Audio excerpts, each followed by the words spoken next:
I'm so sorry that I didn't just write every time me and him talked. Because there was so much good history got away that I don't have.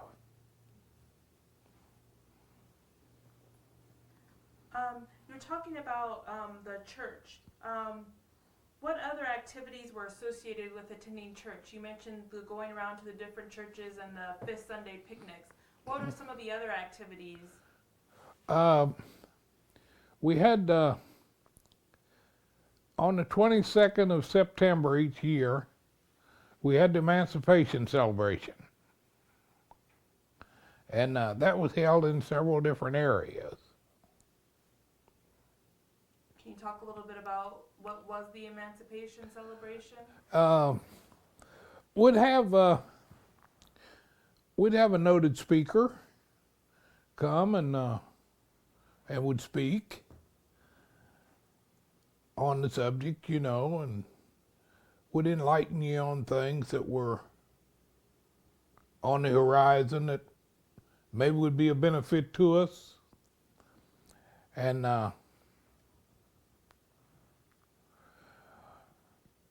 then we'd have a parade, picnic, and a lot of people would come in that you hadn't seen since last year, you know. And that was one of the highlights of the year. And then each one of those churches in the area would have an annual homecoming, they called it. Now, Big Rock, their homecoming was the second Sunday in August. And that was a great time. I've seen 1,000 or 2 people show up for that. And of course, at the time I come along, there was cars and things. People were traveling in cars. But I've heard Dad say that he could remember when he was younger, you started meeting people at the train station in the middle of the week prior to the second Sunday in August. People would come in on the train, and a lot of them had people in the community, you know, and they'd come and meet, come and stay for the second Sunday in August.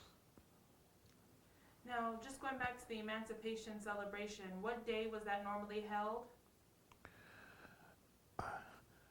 It's held now the closest Saturday and Sunday to the 22nd. Have you ever been to the one at Gallup-Less? Yes. Uh-huh. Now, is that the one you attended growing up, or which Emancipation? No. There was one up in the Big Rock area. Yeah, we have a celebration in the Big Rock area. How did religion influence behavior? Did it influence like how you dressed, what you ate, or what you could do for fun growing up? Say what? How did religion influence behavior? How did it influence like how you could dress, what you could do for fun, what you could eat when you were growing up? I would say that it had a big influence on us. It had a big influence. How so? It was just pretty well an understood thing that if you were too sick to go to Sunday school on Sunday morning, or if you just didn't go to Sunday school, which I don't know how you could keep from it, you didn't play ball Sunday afternoon. And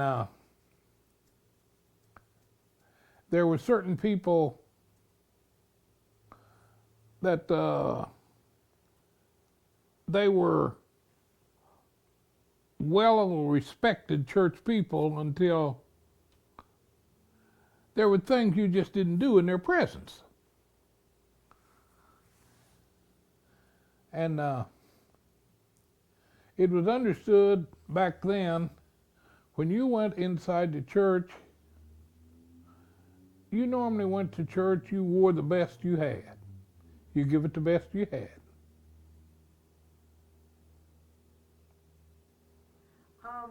You mentioned there were certain things you couldn't do. Someone was telling me about in the churches here that if you got caught doing something bad in the community, you'd have to come before the church and repent. Well, now that was before my time. If you done anything like that, I don't remember anything like that in my time. I do know that there were things that if you were involved in and you were a church member, you had to come before the church before you were cleared of the charge. That people brought against people. Say if, oh no. Hello. Bondine, can I call you back? Yeah. Okay.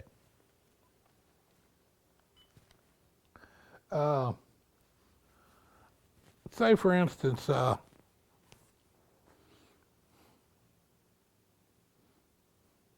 church member and somebody got in a fisticuff or something. Well, that's not becoming to a church member. He'd be brought before the church. I've heard of that. And what would he have to do before the church? He'd have to admit his wrong and be reinstated back into good standing in the church. And did this happen when you were growing up? Was this something that was done when you were growing up? Not to my knowledge. I can't remember of it. I have heard men in the church come up and admit to some guilt and say that they were godly sorry, and I'm ashamed for the disgrace I brought on the church. I've heard men say that. Now, what are some of the roles that you've played in the church? Well, I was chairman trustee board for 50 years. And I chaired the trustee board through 2 new churches.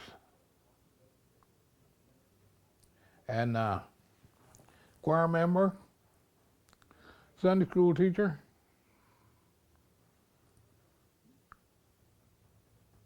Yeah. And what role do you play in the Laymen's Association? Well, now I'm a member of First Baptist Church here in Chillicothe now. I have been for a year because I moved here. But prior to that, I was president of the laymen at United Community Baptist Church. And can you explain what the layman is? What is it? Well, first of all, it's an organization that its purpose is to lead people to Christ. But their next mission is to look out and look for people that has needs and see if there's any way you can help them. And when I say a need, that means whatever thing that this person might want or need, if it's physical, spiritual, or whatever it may be. I know one time I was spoke to by the president of the Providence Association. I was going down the road one day and I saw this lady raising her garage door, and she had had a stroke, and she was leaning against the post and raising the door with one hand. And the door was pretty heavy. And I stopped and helped her raise that door so she'd get her car out. Well, I went back to the layman's and told the layman's what I'd seen. I said, when she got that door up, if the spring would have broke and come down on her, it might have killed her. And what we needed to do, what our layman needed to do, was to buy her a lightweight door and a garage opener, a door opener. Well, that we did.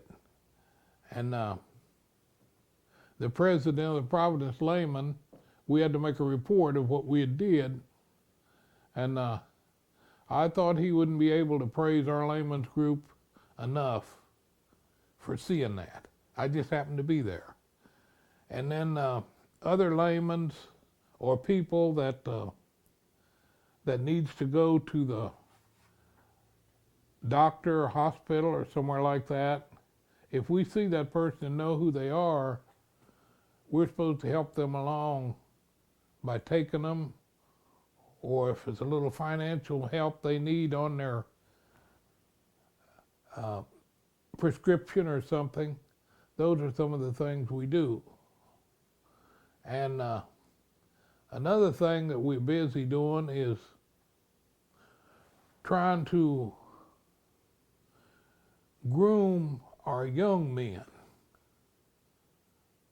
to come on into the church and show them what they need to do and what some of their needs are. And one of our laymen made a remark once how important it was that we do this, because he said that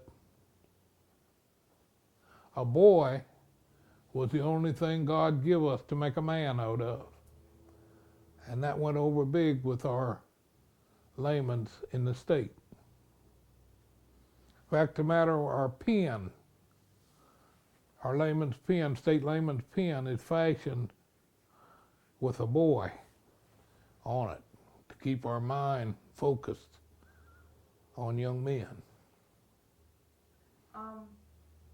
What do you think historically the role of the church has been for the African American communities here in this region? What role has the church played? It's played a greater role than any other organization that we've ever been a part of. It's one that don't change. And it teaches something that none of the other organizations that we may belong to ever teaches. It's just hard to find words to say what they have done. It's one of those things that that you just feel it, and it's so hard to say it, but you feel it and you know it's there. Now, in this region, has the church been the only black institution primarily in this region? It and the NAACP are two of the black organizations in the area. But the churches has prevalence over any other, I would say. You mentioned the NAACP just now. What role has the NAACP played in this region? Well, there had been cases where there was disparity in decisions and on the job and different places like that, that the NAACP stepped in, and they did make a difference. When did the NAACP come to this area? Do you know? I don't know just when it came here. No, I don't. If I was guessing, I would say possibly in the 60s or 70s. Speaking of the NAACP, what was the role of the civil rights movement here? Was there a civil rights movement here, or how did people learn here about the civil rights movement? Well, we have the news media, but far as other things, other movements, I don't know of anything that actually took place here that really rung out too loud. Do you remember the civil rights movement? Yes, I do. And what do you remember about it? How did you first hear about it personally? Well, there was a good bit on TV. Then I would read, and I worked at the veterans during that period, and there was several men there that were pretty broad in their thinking and knowledge of things, and they would discuss with you. So discuss, like, what things would they discuss about the movement? Well, some of them were older men, and they would run little comparisons about now and then, about way back and now, and things that had always been and had been so long until you normally thought that's the way it was. But after the civil rights movement was coming about, things changed. One thing we can remember, we spoke of, there was a time right here in this town, garbage workers were all black, except the truck driver. And men hung on the truck. But now, it's an altogether different story. Now, what were the employment opportunities for African Americans like in this area prior? What was it? The employment office? Employment opportunities. Oh. How were employment opportunities for African Americans? Some areas, now this area here was better than down to Jackson. You take, there's a paper mill here, and there was aluminum plant, Federal Reformatory, and the Veterans Hospital. All them hired people. But now down to Jackson, they didn't hire no black people down there, had none of those worthwhile jobs. There was a couple of foundries down there that was good paying jobs. A railroad car shop was a good paying job. Working on the section wasn't a bad job. But they didn't hire no black people. But up here they did. And here you mean? In Chillicothe area. Why do you think there was such a difference between Chillicothe and Jackson? Oh no. A little broader people. Hello. Okay.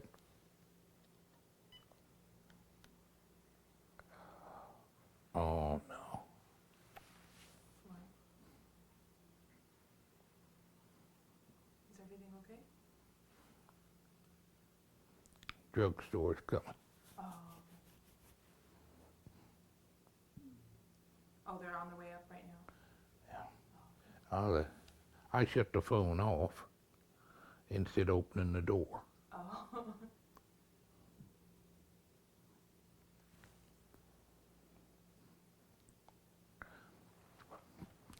Oh. You want to go on? Or it's up to you. Do you want to wait for them to come up, or do you want to just go on until they come up? I will go on until they get here. Okay. So what do you think the difference was between Jackson and Chillicothe? Why do you think there was such a difference? Jackson was made up of a group of hill people, and they wasn't as broad in their thinking. as the people here are.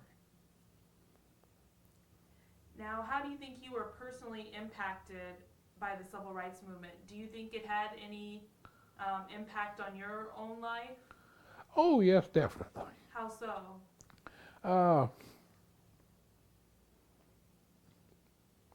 I saw a difference in, I was working for the federal government at the time, Church of Veterans, and I could see jobs that people was moving into that they never worked at before. I can remember in the engineering. Okay, you were talking about how you felt the civil rights movement. Yes, I noticed people moving into position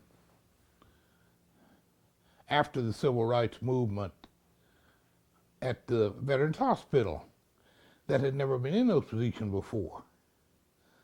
I remember when most of the people that worked there, the people of color that worked there, they were either nursing assistants or food handlers. I remember when there was very few colored people worked in engineering. And personnel, places like that, but I saw them moving into position after the civil rights movement. How about in places of public accommodation? Did that change after the civil rights movement here? Like you said, there were some places where there was still segregation, like in movie theaters. You know, to my knowledge, we never, not in my time, we saw any of that here in Ohio. Sit anywhere you want to, in buses, in public accommodation. How about in restaurants Well, yes, it made a difference. There was a difference. How so? There was restaurants that got so they would accommodate people that they didn't accommodate before. Now, you say there were restaurants. Do you remember the names of restaurants that didn't accommodate people of color? Yeah, there was private restaurants and things that didn't accommodate blacks. Now, I don't know about the name brand chain restaurants and things. I don't know about them. But there was private places that didn't accommodate people of color. Now, did they have signs that said no blacks, or how did It blacks was know? it was an understood thing, and you just you go in and sit down. I've been in a restaurant and told we can't serve you. I've had that said to me. Where was this at? Here in Chillicothe, we can't serve you. What restaurant? Do you remember the name of that restaurant? It was a restaurant up here on in the north end of town. I can't remember what the name of it was now. I don't know whether it's still there or not. How about in bars, or if you ever went to bars? No, I never attended no bar. Let's talk about World War II. What do you remember about World War II? I can remember down Big Rock, one morning, the morning after the attack, Pearl Harbor. The bus driver made rounds that morning, and after he got all the kids on the bus, he pulled over to the side of the road. I could take you right to the spot where he pulled over, right across the road from where my farm was. And he pulled over, and he told us that we had been attacked. And he told us about what had happened at Pearl Harbor. And then we went on to school that morning, and he went up to the schoolhouse, and after school took up, then he talked to the children and told them about we'd been attacked. And any amount of the children, including me, we didn't know it because we didn't have a radio. So growing up, you didn't have a radio? Right at that time, we didn't. When did you guys get a radio? We had battery radio off and on, but we'd go periods of time we didn't have no radio. And then we never had electric there until about 46 or 7. How about indoor plumbing? No, that didn't happen. That didn't happen till, in the 60s, I reckon. You mentioned that he had to tell you, how did you get most of your news then growing up without a radio before you guys got a radio? Well, my dad always took a newspaper. And then there was this bus driver. It was just him and his uncle lived together, and he always had radios. And he had a little shop that he charged radio batteries and things in. And people used to go to their house a lot of time of an evening for the news. I saw my dad go up there to hear the news. Now, was this an African American man? No. Oh, okay. What was the name of the man and in the shop that did this? Do you remember the name of the man? The man? Yeah. Yes, Ed Morse. Yeah, Ed Morse was the man. He had a big fan of a thing up on top of his garage, and it would turn, and it had a generator on it, and he had wires run down. He'd hook on to batteries and charge batteries with that thing. What can you remember some of the other things that happened during World War II that affected you guys in the community? How about rationing and those things? Yes, I can remember rationing. I can remember those stamps that we had, and buy things and I'd see my dad put out stamps for those things. Every once in a while, you have to go to the rationing office and re-up and get a book of stamps or something. I remember something to that effect. Is there anything else from World War II that you remember that you like to share? I remember here in this area there was a defense plant, and my father worked there a while during World War II. And I remember that.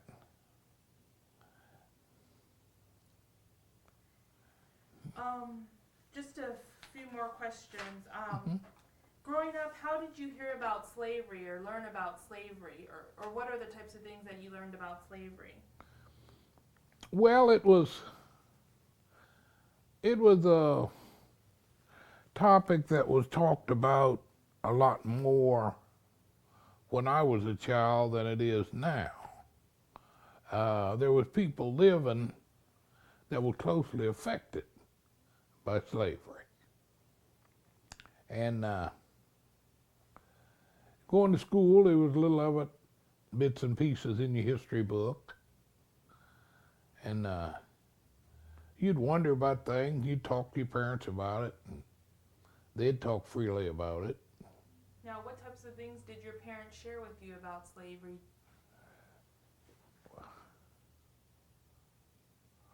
I know one of the things that my dad talked about very much was what a job that slavery done on families, how it separated families.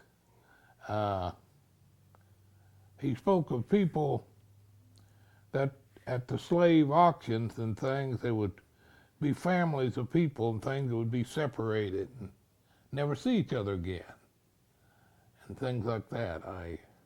I've heard him speak of that. Those were some of the highlights that kind of had a jagged edge that pierced me with families being separated and not seeing each other no more. Now, did he ever tell you any stories that personally related to your own family about slavery? No, he never did. No. So, what information do you have about your family's slave past? About their slave past? Yeah. Do you know what plantation family members were on? No, I don't have anything on that. Not a thing do I have on that. So the only story that was told was the one man that brought the land for the Raglands then? Yes. How about the Underground Railroad? Did you ever hear about the Underground Railroad growing up? Some.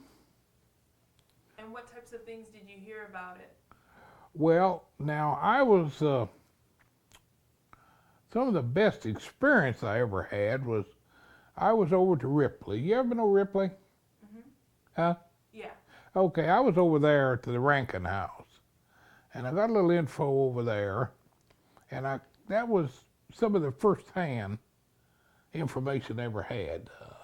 And how old were you when you went there? Oh, I was 60, 65. But growing up, you never heard anything about the Underground? I heard about it, but I didn't know anything about how it worked or anything. There was places here in this town, I have heard, that there was some underground stops. Here in what town? In Chillicothe. Now, do you know if the community of Big Rock had a role in the Underground Railroad? No. Here at Chillicothe. Oh. Yeah, but Big Rock, I never knew of any at Big Rock. Moving on, just to ask about health care in your family, what kinds of illnesses did family members have when you were growing up? The normal childhood diseases, we experienced them. And those were? Mumps, measles, whooping cough. And how were you treated for these illnesses?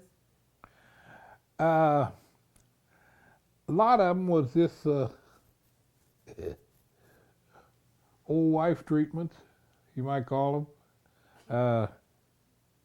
Things that they do for you. I remember there was a thing they give you for whooping cough. It was called pertussin. I've heard my father say that my sister, Sarah, Evelyn, that she had the whooping cough and that she was just about not to make it. And he had the doctor there one morning, and the doctor kind of patted her when he let out the door. And so said, along the day, said she got worse. So he went and got somebody to take him back to town to get the doctor to come back out again. And said the doctor told him, said, I was just getting ready to come back. He said, I saw you had a horse out there in the lot, and said she had a little colt on her. And he said, I was going to tell you to put that colt in the barn and for you to milk that horse and give that little girl some of that horse milk. He said, horse milk has got something in it that's good for whooping cough. Well, Dad went back home, and he said that old horse said she was mean, and said him and my two brothers, my two oldest brothers, said they got her in the barn and said they hobbled her and done everything to her they could, and said they finally got some milk out of her. And they milked her, and then he started giving it to my sister, and said they give her just a little bit of it all through the night. Until the next day, she was some better. And she lived to be 60. Can you remember some of the other, like, old, as you call them, old wives' remedies that were used when you were growing up? Yeah, yeah. If you had your chest, if you was tight in the chest or something like that, they had what they call a weed. It was a big weed, looked like a tobacco leaf. It was mullein, and they'd put that on your chest and cover it up with flannel, and it was supposed to draw from your chest. I remember that one. And then my dad had a brother that was sort of a medicine man, he thought, and he would use certain kind of barks and what have you, and he'd boil them barks and boil them and boil them and put sugar in them, make it kind of thick, and that was cough syrup. And I don't know whether the bark helped you or whether the sugar. And that, and then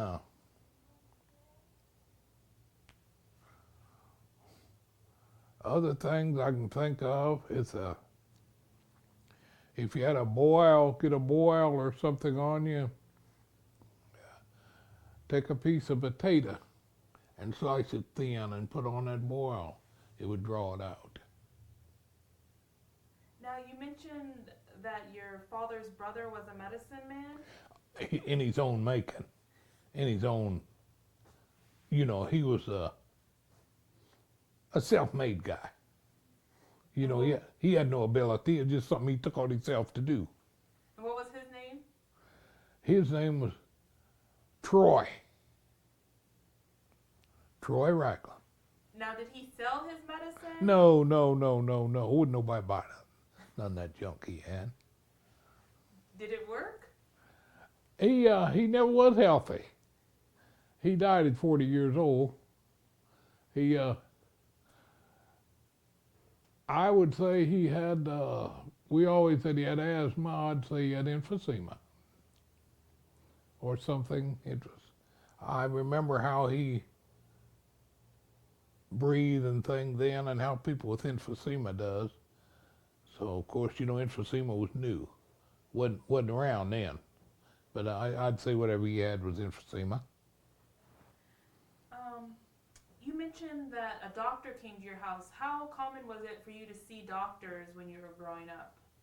How? How common was it for you to see a doctor growing up? It had to be something that was pretty serious. The first time I was ever a doctor, I was 10 years old. First time I ever saw a doctor, I was 10 years old. And we'd been cleaning out the barn that day, and I got something in my eye. And I could tell there was something in there, but we couldn't, open my eye and look in and couldn't see nothing. So long that evening, one of Dad's brothers come along, and he saw what the shape I was in, and they took me to town to the doctor. And the doctor turned my eyelid up, and there was something on my eyelid. And they took that off of my eyelid. Piece of dirt or something that got under my eyelid. I was 10 years old. Now, would the doctors come to the house when your mom had babies to help her deliver? Yeah. His name was J.S. Hunter. Dr. J.S. Hunter. And was he a white or African American doctor? He's white. And where was he from? Jackson. Is there anything that you'd like to add to the interview that I haven't asked you that you think is important to know? No, I can't. Nothing comes to mind. It's been very thorough. Is there anybody else that you think we should interview about early African American history in this region that you know that you think we should interview? I can't think of nobody. I'm one of the older ones. Do you think your sister-in-law would still be a good person to interview? Hmm? Do you think your sister-in-law would still be a good person to interview? No. No. She didn't grow up there. Oh, no, where did she grow up? She grew up in the Bethel Car community. And then she married my brother and moved over there. Oh, okay. But she didn't grow up there. But would she know a lot about the history of Bethel Carr? I would say she does. Okay. I'd say she does. And what's her name again? Mary Ragland. Okay. And what's her maiden name? Maiden name? Yeah. Mary Brown Ragland. Would you like to have her phone number? I think she gave it to me that Sunday, right? She was there that Sunday. I have it Okay. back at the office. All right. So I guess thank you very much. We're going to end the interview now. All right. I'll get the Well, I hope I